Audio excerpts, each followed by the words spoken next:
కళ్ళు చాలా బాగున్నాయి. ముక్కు చాలా చాలా బాగుంది. పెదాలు నయాల్దే చాలా చాలా బాగున్నాయా. అదేంటి వీడియో చూస్తే అన్ని క్రిస్టల్ క్లియర్గా చాలా క్లియర్గా కనిపిస్తున్నాయి. ఫేస్ మాత్రం బ్లర్గా ఉంది.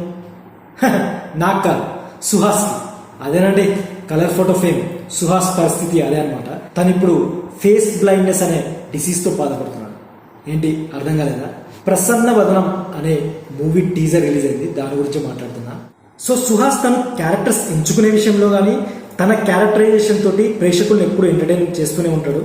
ఇంతకుముందు మనం చూసినాం అంబాజీపేట మ్యారేజ్ బ్యాండ్లో తను ఒక డిఫరెంట్ గెటప్తో కనిపించడం, అంతకుముందు హిట్ 2లో ఒక నెగిటివ్ షేడ్లో కనిపించడం. సో ఇలా విలక్షణమైన నటనతో ప్రేక్షకులను ఎప్పుడు ఎంటర్టైన్ చేస్తూనే ఉంటారు.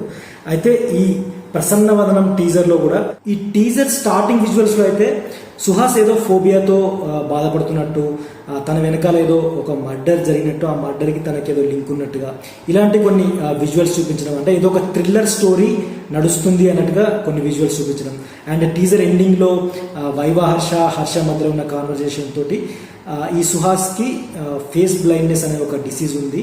తనకి అంటే ఫేస్లో ఫీచర్స్ అయితే క్లియర్గా అవతల వ్యక్తి ఫీచర్స్ అయితే క్లియర్గా కనిపిస్తాయి, కానీ అవతల వ్యక్తి ఫేస్ మాత్రం సుహాస్కి క్లియర్గా ఉండదు. సో ఫేస్ బ్లైండ్నెస్ అనే ఒక డిసీజ్తో బాధపడుతున్నట్టుగా అయితే మనకు ఒక చిన్న క్లూ అయితే ఉంది.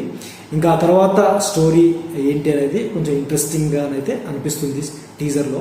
మరి ఈ ప్రసన్న వదనం అనే టైటిల్తో ఒక డిఫరెంట్ స్టోరీని పరిచయం చేయబోతున్నారు డైరెక్టర్ యువరాజ్.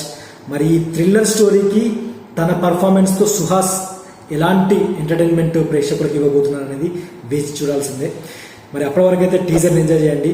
ఇది ఈరోజు ప్రసన్న వదనం టీజర్ రివ్యూ. మరో వీడియోతో నెక్స్ట్ వీడియోకి వెళ్తాం. అంతవరకు బాయ్.